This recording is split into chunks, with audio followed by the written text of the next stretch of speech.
네, 반갑습니다. 요즘 좀 제가 바빠서 제 동영상을 자주 못 올리고 있는데, 지난번에 이제 마가복음을 33번째라고 올렸는데요. 그게 32번째고, 오늘이 아마 33번째인 것 같습니다. 오늘은 마가복음 5장 1절에서부터, 이게 이야기 자체는 20절까지가 한 이야기인데, 오늘은 제가 한 8절까지만 보도록 하겠습니다. 마가복음 5장 1절에서부터 8절까지입니다.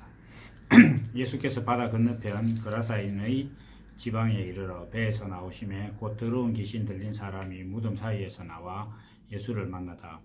그 사람은 무덤 사이에 거처하는데 이제는 아무나 쇠사슬로도 맬 수 없게 되었으니, 이는 여러 번 고랑과 쇠사슬에 매였어도 쇠사슬을 끊고 고랑을 깨뜨렸음이라. 그리하여 아무도 저를 제어할 힘이 없는지라. 밤낮 무덤 사이에서나 산에서나 늘 소리 지르며 돌로 제 몸을 상하고 있더라. 그가 멀리서 예수를 보고 달려와 절하며 큰 소리로 부르짖어 가로되, 지극히 높으신 하나님의 아들 예수여, 나와 당신과 무슨 상관이 있나이까? 원컨대 하나님 앞에 맹세하고 나를 괴롭게 마옵소서 하니, 이는 예수께서 이미 저에게 이르시기를 더러운 귀신아 그 사람에게서 나오라 하셨습니다. 아멘. 이게 좀 유명한 이야기인데, 이제 우리 평소에 뭐 교회를 안 가보신 분은 그냥 뭐 예수가 능력이 있더라 뭐 이 정도 이야기 하셨겠지만, 지금 이제 이 이야기 앞편에 이제 뭐가 나오느냐 하면, 예수님께서 바다를 건너시는데 밤에 예수님께서 배에서 주무시고 있는 동안 풍랑이 일었습니다. 풍랑이니까 제자들이 난리를 들은 거죠. 그러니까 예수님께서 일어나셔서 바람아 잠잠해라 이렇게 해서 이제 풍랑이 잠잠하게 됐다, 이런 기적이 있었습니다. 그럼 예수님께서는 왜 그런 기적을 행하셨느냐 이렇게 하면,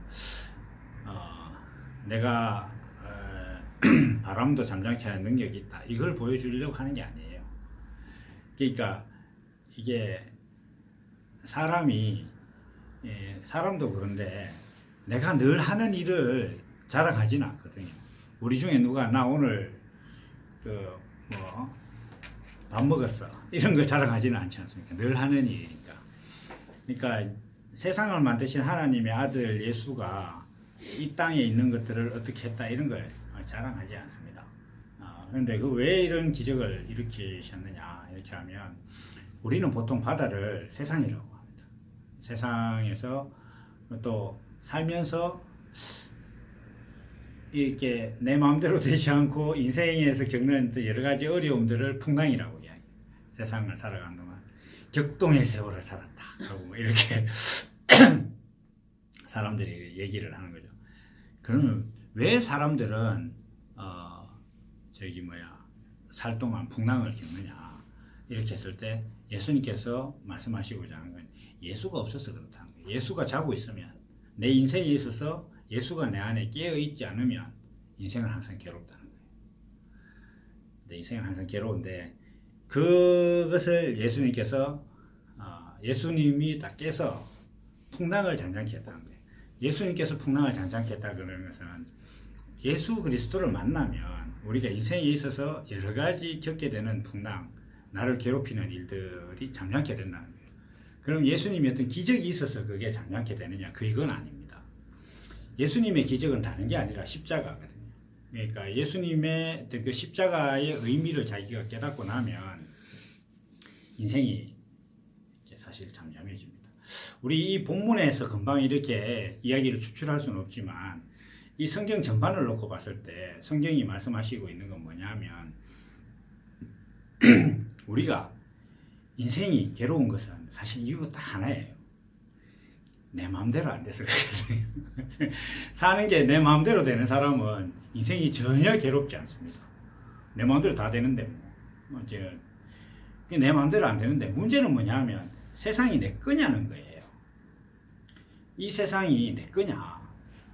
사람들은 세상 일이나 심지어 자기 몸에 대한 것도 자기 마음대로 안 되니까 그걸 짜증내고, 그것을 인생의 어려움이라고 생각한단 말이에요. 근데 문제는 뭐냐면 그게 자기 거냐는 거예요. 사람들 인생이 다 자기 건 줄 알아요. 근데 자기 것이 되려면 자기가 만들었어야 돼.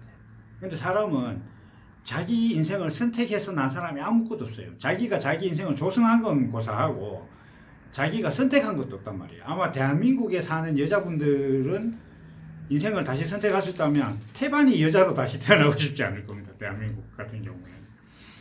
그 자기가 선택한 게 아니단 말이에요. 남자로 난 것도 여자로 난 것도 또 뭐 금수저로 난 것도 뭐 흑수저로 난 것도 아무도 그걸 자기가 선택한 게 아니다. 그 자기 인생이 아닌 거예요. 자기 게 아니단 말이에요.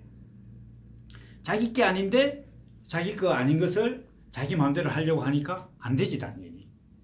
그런데 그걸 자기 것이 아닌 것을 자기 마음대로 하려고 시도하다가 안 되니까 그게 인생의 괴로움이라고 이야기해요. 괴로움 이야기로. 그러면서 자기가 세상을 사는데 풍랑을 겪고 있다 이렇게 얘기한다.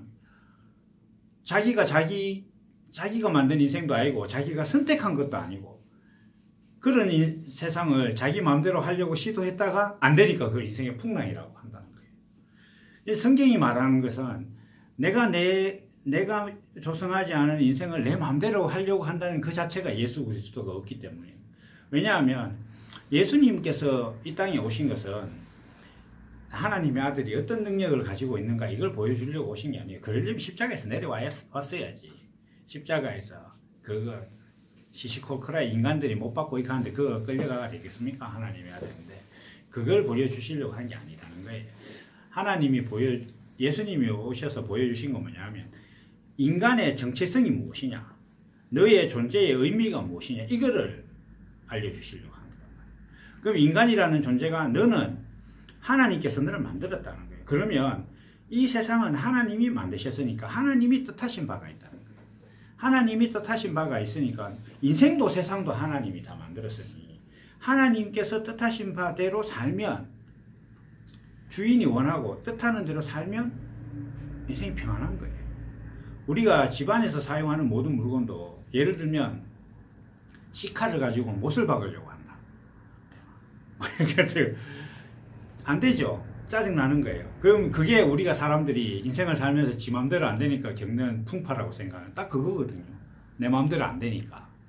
나는 지금 못을 받고 싶은데 칼이 가까이 있으니까 이걸 해보고 싶다. 다 안 되는 거라. 제가 뭐 자주 늘 드는 비유가 그래서 망치로 두부를 썰고 싶어. 안 되는 거예요. 근데 두부가 다 망가지는 거죠.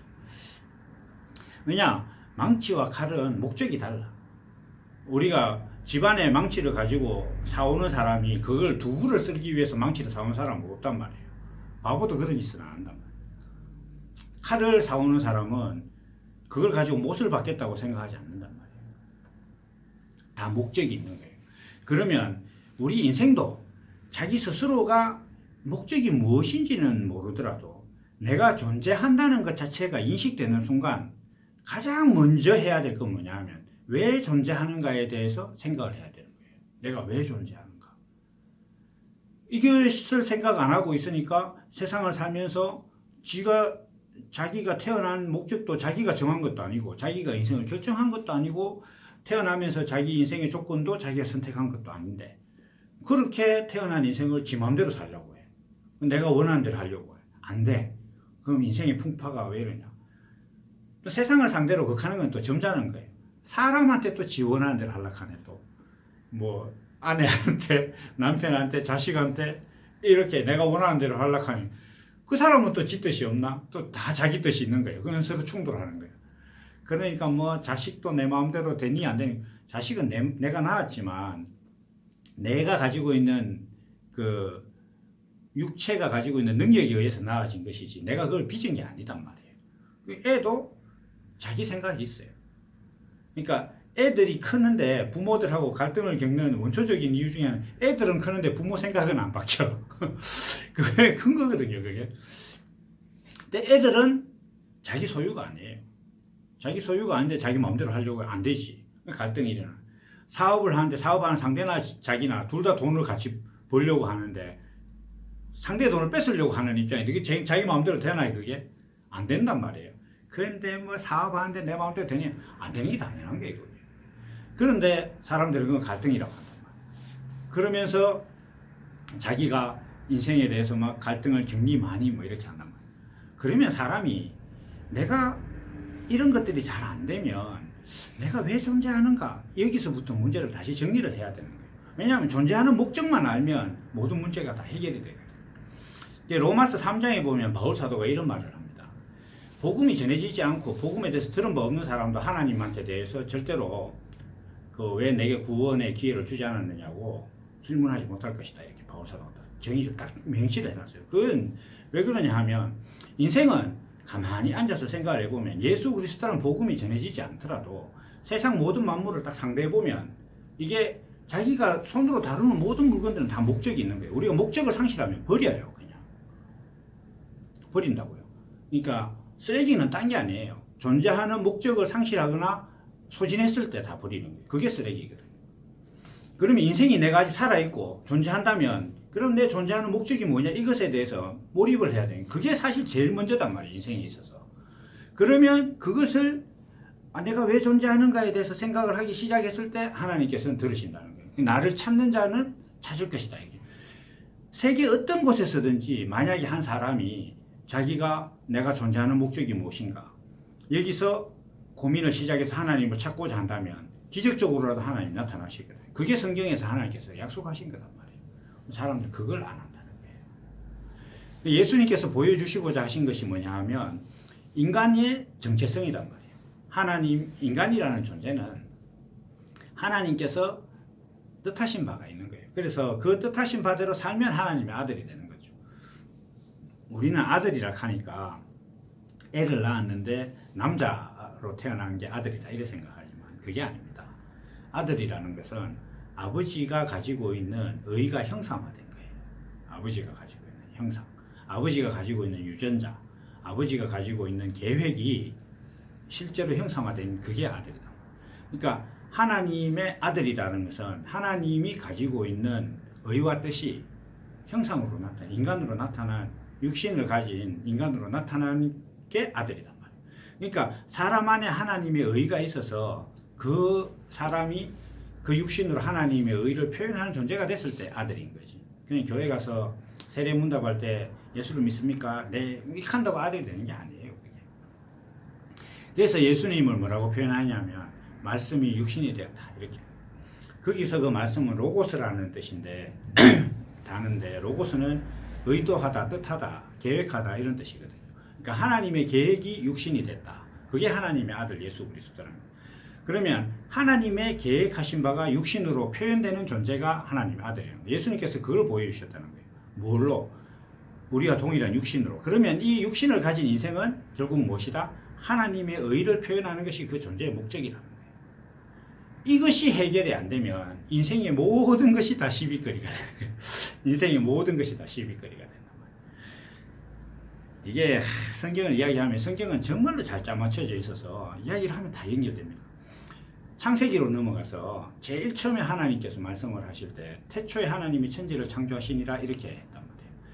그런데 그 빛이 있으라 하시기 전에 흑암이 깊음 위에 있고 뭐 이렇게 땅이 혼돈하고 흑암이 깊음 위에 있고 뭐 수면 위에 운행하시 이미 땅이 있어요. 땅은 둘째 날 드러난단 말이에요. 셋째 날 드러난단 말이에요. 그런데 빛이 있으라 하기도 전에 이미 땅에 대해서 이야기를 해요. 그래서 하나님께서. 그러니까 이게 물리적인 세상 만든다는 얘기가 아니단 말이에요. 하나님의 세계가 열린다는 것이 어떤 것이냐 이렇게 했을 때 하나님의 세계라는 것은 하나님에 대한 정확한 인식이 있는 거란 말이에요. 정확한 인식이 있는 거. 제가 늘 말씀드리지만 이 방이 아무리 익숙하더라도 불이 다 꺼지고 끔끔해지면 여기 있는 모든 물건들이 다 내한테 시비가 됩니다. 부딪히고 막 내한테 떨어지고 이렇게. 어둠이란 그런 거란 말이에요. 우리가 인생을 사는데 왜 인생이 내 마음대로 안 되느냐? 인생에 대해서 왜 어둡냐? 왜 사람들은 내게 시비를 걸고 세상 일은 내 마음대로 안 되고 자식마저 나를 속썩이냐? 뭐 이렇게 이야기한다는 것 자체는 뭐냐 하면 자기가 인생의 존재 목적에 대해서 어둡다는 거예요. 존재 목적에 대해서 밝아지면 절대로 그게 시비가 안 됩니다. 빛 있는 곳에서 여기 있는 물건에 부딪히면 바보예요. 이렇게 장님이 아닌데 자기 몸 멀쩡한데 다 할 수 있다는 거예요. 그게 다스리는 거예요. 목적대로 다 쓴단 말이에요. 그게 밝음이거든요. 그 밝음이 없으니까 모든 것이 다 시시비비가 시비가 되는 거예요. 그러한 상태가 뭐냐 이렇게 했을 때 풍랑이 일어나는 거예요. 풍랑이. 예수께서 주무신다는 거예요. 왜냐? 예수님이 내게 말씀하시고자 하는 게 지금 내한테 안 열린 거예요. 안 열리면 그렇다는 거예요. 그게 흑암의 혼돈하고 똑같은 거예요. 하나님의 세계가 안 열린 그 사람은 서기 3000년을 살든 만년을 살든 그 사람은 창세기가 없는 사람이에요. 지가 성경을 1000번을 읽어도 소용없어요. 하나님의 세계가 안 열린 거예요. 자, 그렇게 이제 하고 난 다음에 예수님께 땅에 내리셨는데 여기 또 재밌는 사건이 나오는데 귀신 들린 사람이 이렇게 나오는데 귀신 들렸다 하니까 약간 이렇게 막간 사람이다 과음진 사람 이렇게 생각하는데 성경에서 나오는 병 중에 귀신 들린 것이 있고 중풍이 있습니다. 여러 가지가 있는데 그 좀 많이 다루는 거예요 성경에서. 그리고 장님이 있어요. 장님 이게 이제 이런 병들 문둥병 이런 것들이 있는데 제가 요거는 제 블로그에 치유라는 그 카테고리에 각각을 좀 간략하게 설명을 해놓은 겁니다. 근데 귀신 들렸다 이렇게 한다는 것 자체는 정신이 빼앗긴 거예요. 몸은 멀쩡해요. 몸은 멀쩡한데 몸이 온전한 정신의 지배를 받지 못하는 상태. 중풍병은 정신은 멀쩡한데 몸이 정신의 지배를 못 받는 상태. 그래서 두 개가 반대예요. 방금 예수님께서 바다에 계실 때 어떤 상태였냐면 풍랑이 일고 막 이렇게 했단 말이에요. 그러니까 세상이 내 마음대로 안 되는 거지. 근데 이제 여기 오면 여기서는 이제 정신이 없는 거예요. 정신이. 귀신 들렸다는 거예요. 정신이 없다는 거예요. 사실 목적이 없다는 측면에서 똑같은 거예요. 근데 귀신 들렸다는 것 자체는 목적이 없는 상태란 말이에요. 인생이 자기 존재하는 목적 없이 살고 있는 모든 것들은 다 귀신 들린 거예요. 이 사람만 지금 귀신 들린 게 아니에요. 내가 왜 사는지 모른다. 그냥 그 썩어질 것을 목적, 인생의 본질로 알고, 뭐 돈 모으고, 인생이 평안해지고, 뭐 이렇게 하는 그것을 목적으로 알고 이렇게 살아가는 것 자체가 목적을 모르는 거예요. 저희가 이제 다음 주 토요일, 일요일에 영동에서 이제 모임을 가지게 되는데, 그때 제가 이제 인생, 하나님이 주신 육신을 주제로 할 겁니다. 이게 육신의 존재 목적만 알아도 성경 다 아는 걸 수도 있습니다. 좀 용감하게 표현을 하면. 이 어떤 부분이냐면 사람들은 육신을 보존하려고 해요. 육신이 평안해지면 복을 받고 잘 산다고 생각하고 영광스럽다 생각하고 이렇게 하는 거예요. 그런데 사람들이 정말 착각하는 건 인생은 일회용이에요. 사람이 다루는 모든 일회용은 뭐냐면 소비재. 종이컵, 일회용 컵은 한 번 물 마시고 버리는 거예요. 인생도 한 번밖에 못 산다는 것 자체는 이 한 번을 어떻게 살 것인지에 대한 어떤 분명한 목적이 있고 목적 아래 소비가 되는 인생이다. 다시 이야기해서 육신을 가진 인생은 무언가를 위해서 소비하는 것이 인생의 존재 목적인데 사람들은 거꾸로 이 인생을 보존하는 것이 잘 사는 것이라고 생각하는 거예요. 그러니까 여기서 하나님과 방향을 완전히 반대로 하나님은 인생을 통해서 하나님의 성품을 표현하겠다는 분명한 소비재로서 인생을 만들었는데 사람들은 어떻게 하면 육신이 평안하고 어떻게 하면 몸 까딱거리지 않고 경상도 말로 조디만 나불거리면 내가 원하는 일이 될 것인가 이것만 궁리하는 거예요. 그럴 수 있는 자리로 올라가면 올라갈수록 성공하고 영광스럽게 생각하는 거예요. 그러면서 뭐 나이 들어서도 젊음을 유지하려고 미친 짓이에요. 나이 들면 당연히 늙어야 되는 거지. 이게 소비재가 종이컵이 이렇게 뭐라 그럴까 물을 안 받아들인다. 나는 계속 물 안 축축해지지 않을래. 그럼 버리는 거예요 사람이. 이게 어디 있어. 이거 못 쓰는 컵이야. 이렇게 된단 말이에요.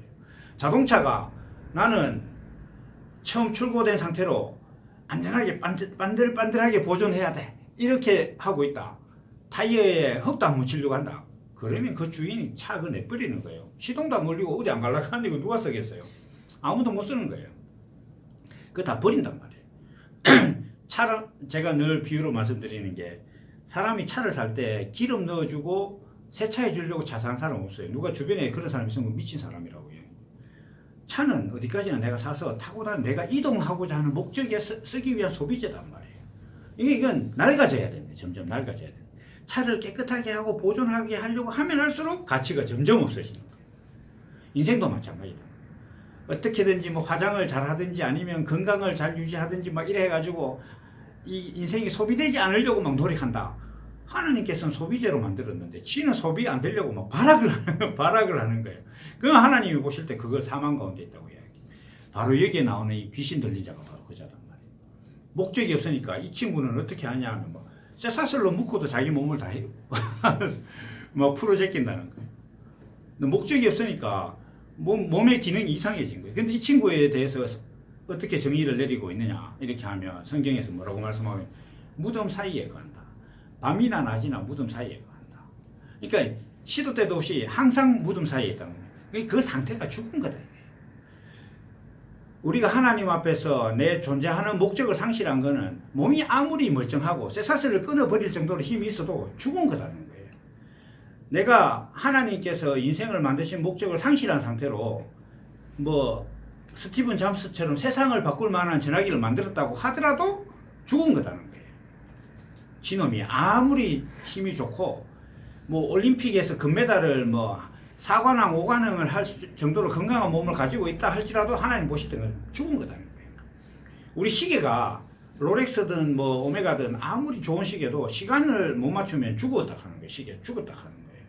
왜냐하면 시계는 시간을 알려주기 위해서 존재하는 시계인데 지놈이 뭐 롤렉스면 뭐하고 오메가면 뭐합니까? 시간 못 알려주면 아무 소용도 없는 거예요. 그 죽었다고 하듯이 사람도 지 몸이 뭐 쇠사슬을 끊을 정도로 대단한 몸이다. 그렇다 손 치더라도 죽은 거다. 하나님 보실 때. 인생의 존재 목적 그거 모르면 지가 부자든지 뭐 올림픽에서 금메달을 땄든지 뭐 세상을 구했든지 아무 소용없는 거예요. 그거는. 지 생각이 그렇다는 거예요. 또 더 재밌는 게 나오는데 이 친구는 뭐라고 하냐면 맨날 소리만 지른다는 거예요. 이게 소리와 말의 차이는 뭐냐면 소리는 뜻이 없는 거예요. 지가 별 소리를 다 하고 돌아다니는 거예요. 세상 사람들도. 뭐 강연을 한다 해서고 뭐 나 교수니 하면서 TV에 나가지고 뭐 인문학 강의 해서하면서 뭐 제 표현대로 별 지랄들을 다 해도 그건 그냥 소리예요, 소리. 이 소리에 대해서 대표적인 게 뭐냐면 세례 요한이 이야기할 때 광야에서 외치는 자의 소리다 이렇게 얘기해요. 예수님께서는 세례 요한과 동시대에 회개하라 천국이 가까워졌느니라 이렇게 이야기하는 것을 성경은 뭐라고 하냐면 복음이 전파된다 이렇게. 그런데 세례 요한은 율법에 속한 자이기 때문에 율법에 속한 세계에서 말을 하니까 그거는 소리라는 거예요. 소리. 소리와 복음은 완전 다른 거예요. 뜻이 있고 없고 차이라는 거예요. 소리는 축구할 때 호가 불면 공 차자. 공 그만 차. 이게 소리단 말이에요. 그냥 신호. 그러니까 이스라엘 백성들이 광야를 이렇게 나올 때 불기둥이 딱 뜨면 움직여. 불기둥이 딱 서면 정지. 이게 소리예요. 이게 소리. 그러니까 교회 가서 뭘 하느냐 하면 목사님 이래도 됩니까? 저래도 됩니까? 맨날 묻는 거야. 소리만 이야기해 소리만. 지금 이래도 됩니까? 저래도 됩니까? 제가 다니던 교회에 젊은이들이 목사님 신혼여행 어디로 갈까요? 물었다 하길래 정집이 교회냐 내가 그렇게 얘기를 했는데 그게 다 소리단 말이에요. 소리.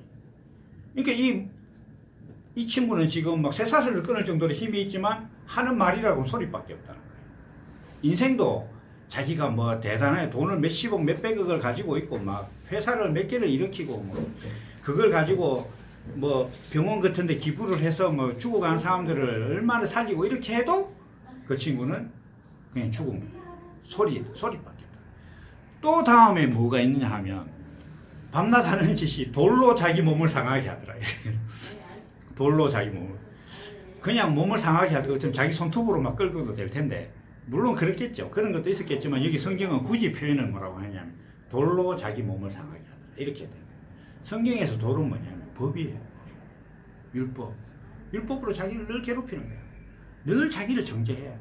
아 내가 이래도 되나 저래도 되나 기도해야 되는데 안 했네. 아이고 내가 잘못했네. 가서 회개해야 되겠네. 주기도문 10번 해요. 이런 식으로 뭐 이렇게 된단 말이에요. 늘 자기 인생을 갖다가 자기 법으로 괴롭힌다. 이게 귀신 들린 사람의 정의라는 거예요. 이게 지금 이 말씀을 듣고 이 말씀을 읽고 많은 교회에서는 예수 믿으면 귀신 들리는 것도 고칠 수 있어. 예수님 기도하면 돼. 슉슉 하면서 뱀 혓바닥 소리를 내가면서 뭐 기도하면 성령이 와서 사람 귀신 들리는 거 고친다. 이거 고치면 뭐 할 건데 죽는다며. 그게 아니다는 거예요. 예수님이 살려놓은 사람도 다 죽었어요. 육신의 이야기가 아니단 말이에요. 이게 지금 엘리사 때도 사람이 살았고 사도 바울과 베드로도 사람을 살려놨단 말이에요. 다시 죽었어 그 사람들이. 그러니까 육신을 살리고자 했던 게 아니단 말이에요. 그 사람들은. 육신을 살리고자 한 거는 아직까지 살아있어야지. 아직까지. 그 성경을 통해서 이거저거 몇 명이 살았는데 한 명만 살아있어봐요. 온 세계 사람들 다 믿지. 그게 목적이 아니란 말이에요. 그런데도 사람들은 막 자기 몸을 어떻게든지 막 해서 막 보존을 하려고 하고 이렇게 한단 말이에요. 근데 그게 목적이 아니다. 이게 지금 얘기가. 귀신 들렸다는 것 자체가 뭐 교회에 가서 미친 사람 막 안수기도 해가지고 나섰고 이런 것들이 교회에서 가능하다. 그걸 이야기하려고 성경에 적은 게 아니단 말이에요. 그게 지금. 누가 귀신 들린 자냐 이렇게 했을 때 인생의 목적을 상실한 자가 다 귀신 들린 자라. 몸 멀쩡한데 하나님의 성품을 표현하라고 주신 몸은 다 멀쩡하게 다 살아있어. 숨도 쉬고 밥도 먹고 학교도 다니고 뭐 직장도 다니고 결혼하고 뭐 일도 하고 다 하는데 하나님 목적이 없는 거야. 그 일하고 뭐 성공하고 결혼하고 하는 것들은 쇠사슬을 끊고 하는 이런 위대한 일들도 하지만 결국은 뭐냐 하나님 보실 때는 귀신 들린 자라. 어디에 거하냐? 무덤 사이에. 그것도 그냥 밤낮 구분 없이 무덤 사이에. 밤낮 구분 없이. 늘 죽어 있는 상태다. 그러니까 성경은 그걸 뭐라고 하냐면 죄와 사망 가운데 있다 이렇게. 그러니까 이게 인생의 존재 목적을 모르면 지 아무리 열심히 살고 뭐 똑똑한 척해도 다 죽습니다. 다 죽습니다. 그러니까 예수님께서 그 귀신을 거기서 나오라 이렇게 얘기했단 말이에요. 귀신이 나왔다 이렇게 하는 것 자체는 인생의 목적을 상실하고 자기가 세운 목적대로 살아가고 있는 그 정신이 있어요. 하나님이 주신 목적이 아니라 지가 옳다고 생각한 대로 사는 그게 귀신이단 말이에요. 그게 떠나라 이거죠. 그게 떠나니까 이제 뒤에 보면 뭐 돼지떼에 막 들어가고 뭐 이렇게 하는 게 이제 나오는 겁니다. 그런데 우리가 이제 이런 말씀을 이렇게 딱 들으면 제가 이제 중간중간에 많이 말씀드렸어요. 성경이라는 책은 어떤 기적이라든지 이런 걸 설명하려고 하는 게 아닙니다. 우리가 보통 성경이 아니라 무슨 소설이나 이런 책들을 읽을 때도 행간을 읽으라는 게 있습니다. 행간을 읽으라. 심청전을 읽고 효도를 하려면 바닷물에 빠져야 된다고 생각하는 사람은 바보라고 할 겁니다. 물론 그게 소설이라서 내가 너를 죽도록 사랑한다 이야기하면 죽자는 얘기입니까? 그게 아니단 말이에요. 말이라는 것은 말을 구성하고 있는 단어나 언어 자체가 본질이 아니에요. 자기 본심이 있다는 거예요. 성경도 그렇습니다. 성경도 내가 세상을 만들었다. 하나님이 나 세상 만들 수 있는 신이야. 아니 자기가 만든 피조물 앞에서 그 자랑해서 뭐 할 건데 이거예요. 내가 휴대폰 사놓고 휴대폰 보고 맨날 내가 니 샀어 이한 사람 있습니까? 그건 바보단 말이에요. 그래서 하나님 그걸 이야기하려고 하는 게 아니단 말이에요. 하나님 만든 세상에 사람 죽어가는 거 다시 살렸다며 그거 자랑하고 싶다. 난 그럴 리가 없어요. 그 이야기 하는 게 아니단 말이에요. 지금 하나님 이야기하고자 하는 게 있단 말이에요. 하나님께서 이야기하고자 하는 게. 여기 보면 이제 귀신 들린 자 하는 말이에요. 당신과 내가 무슨 상관이 있나이다. 하나님과 나는 어떤 관계가 있느냐. 하나님은 나에게 내 존재의 목적을 가지신 분이다. 그리고 나는 그 뜻을 표현해야 되는 땅과 같은 존재다. 하늘의 뜻이 정해지면 땅은 다 순종하듯이. 비 내리면 누가 시키지 않아도 다 우산 쓰고 다녀요. 누가 시키지 않아도. 그것처럼 된다는 거예요. 하늘의 뜻이 나에게 이루어진다는 거예요. 이런 관계라는 것이 내 존재의 목적이다. 이거 모르면 아무것도 아닙니다. 하나님 설명하시고자 하는 건 그거라는 거예요. 내가 너 만들었다. 왜 만들었게? 내가 너의 육신을 통해서 내 의를 표현하려고 만들었다. 잘 모르겠어? 그럼 내가 아들을 보내서 보여줄게. 그 아들이 뭐 딴 게 아니에요. 하나님의 의가 육신으로 딱 나타나니까 그 육신을 어디에 쓰느냐? 하나님의 아들이 무엇인지를 표현하기 위해서 십자가에 딱 달려 죽는 거예요. 육신은 그렇게 드린다. 그러니까 성경에 보면 예수님께서 육신을 드렸다는 표현이 있단 말이에요. 육신은 그렇게 소비하는 거예요. 인생들아 육신을 보존하려고 좀 생지랄들을 하지 말아라. 뭐 육신은 어떻게든지 하나님을 위해서 더 소비하려고 노력해라. 이게 베드로나 지금 제가 베드로 전서를 지금 글로 쓰고 있는데 이렇게 길게 쓸 줄 몰랐어요. 어쨌든 간에 베드로 전서나 로마서나 이런 데서 바울 사도가 이렇게 베드로나 이런 사람들이 써가는 내용들을 보면 정말 그 표현도 묘하지만 간절하게 썼어요. 인생에 대해서 정말 이것을 인생을 보존하고 이런 것이 하나님의 뜻이 아니라는 것을 너무너무 간절하게 너의 육신을 어떻게든지 산제사로 드려라. 이렇게.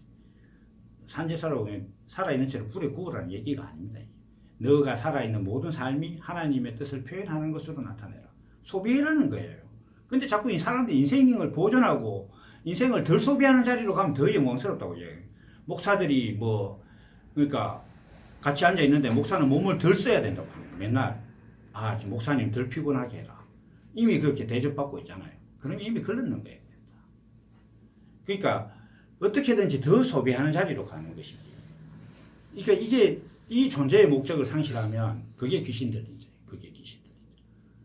그러니까 세상 사람들이 다 하나님께서 자신을 만든 목적을 모르고 살아가는 모든 인생들은 다 사망 가운데 있고 귀신 들린 자예요. 지가 아무리 위대한 짓을 해도 교회를 몇십 채를 지었다 해도 상관없어요. 그거하고 전혀 무관한 거예요. 그래서 우리가 이런 말씀을 대할 때 하나님께서 이 성경을 쓰시고자 한 의도, 하나님께서 사람을 통해서 사람에게 이 성경을 주신 것은 내가 너를 만들었으니 내가 왜 만들었는지를 이야기해 주구나. 이렇게 해서 하시는 말씀입니다. 기적 이런 거 자랑하려고 하신 게 아니다. 그래서 우리는 그러면 그거 왜 알아야 되네. 저는 이렇게 생각해요. 인생이 존재하는 목적을 알고 나면 인생이 정말 평안해집니다. 하나님께서 사람을 만드셔서 에덴 동산에 두셨다 이렇게 했는데 그 에덴 동산은 만족의 동산이에요. 그러니까 인생이 만족스럽다 이렇게. 적어도 사람이 살려면 인생이 내가 태어나지 않았으면 어쩔 뻔했냐 이렇게 돼야 되는 거예요. 하나님을 몰랐으면 하나님을 모른다거나 아니면 내가 태어나지 않았다면 어쩔 뻔했냐. 적어도 인생이 하나님을 믿으면 태어나지 않은 것보다는 감사해야 돼. 일단 세상에 태어나서 괴로운 인생을 살게 됐는데 인생은 괴로운 거야. 그 중에 하나님께서 나를 도우셨다. 이건 하나님 믿는 거 아니에요. 이건 하나님 믿는 게 아니라고. 인생은 괴로운 것인데 예수 믿어서 내 고난을 들어준다. 이거는 완전히 예수를 잘못하는 거예요. 내가 나지 않았으면 어쩔 뻔했느냐. 이게 인생이라는 것이 정말 하나님께서 나를 창조하셨다는 이렇게 영광스럽고 놀라운 것이구나. 이 정도 고백이 그래야 이제 거기서부터 예수 믿는다고 할 수 있는 거예요. 제가 볼 때는. 그 정도는 돼야 되는 거예요. 그게 뭐냐? 만족이라는 거예요. 에덴 동산에 하나님께서 사람을 두셨다. 인생이 자기가 존재하는 목적을 깨닫고 나면 인생이 만족스러워집니다. 평안해집니다. 하나님께서 사람을 만드시고 보시기에 심히 좋았더라 하시고 하나님께서 안식하셨다. 하나님이 안식하는데 만든 사람은 왜 안식이 안 되겠습니까? 서로 평안한 거예요. 서로. 그러니까 우리가 만든 모든 목적들도 예를 들면 컴퓨터는 내가 작동을 시키기 위해서 하는데 얘가 주인이 의도한 대로 잘 돌아가면 서로 안식이 되는 거예요. 지도 평안하고 나도 평안한 거예요. 컴퓨터를 대할 때. 그러니까 그런 관계가 돼야 됩니다. 인생이라는 것 자체가. 그게 정말 우리가 예수를 믿는 목적이고 살아가는 이유고 삶의 의미고 목적이다. 이것을 성경은 늘 이야기하시는 거예요. 거기서 벗어나면 귀신 들린 자다. 지 아무리 쇠사슬을 끊을 정도로 대단한 능력이 있더라 하더라도 하는 말은 다 소리뿐이고 아무 의미 없다. 하나님 보실 때. 지금 TV에 나와서 아무리 강연을 해도 그거 다 소리다 소리. 다 소리. 그리고 자기가 스스로 단속하고 막 수도승처럼 노력하고 나는 이건 지켜야 돼 하는 거 몸으로 돌로 자기 몸을 괴롭히는 거다. 그 이야기를 하셔요.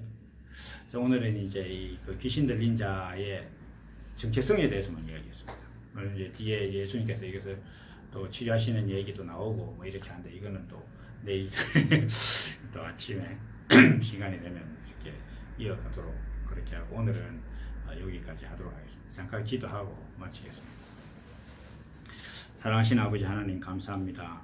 우리가 세상을 살아가면서 하나님께서 우리를 지으신 그 목적을 모를 때에 우리가 모두 다 귀신 들린 자와 같아서 인생으로서 쇠사슬을 끊는 것처럼 위대한 일을 할지라도 하나님 보실 때는 다 무덤 가운데 있는 자와 같다는 것을 우리가 오늘 다시 한번 돌아보고 우리 삶이 하나님께서 우리 인생을 주신 그 목적 아래에 들어가서 평안하고 만족을 누릴 수 있는 그런 귀한 우리의 인생이 될 수 있도록 하나님께서 역사해 주시기 원합니다. 감사드리고 이 모든 말씀 주 예수 그리스도 이름으로 기도드렸사옵나이다. 아멘.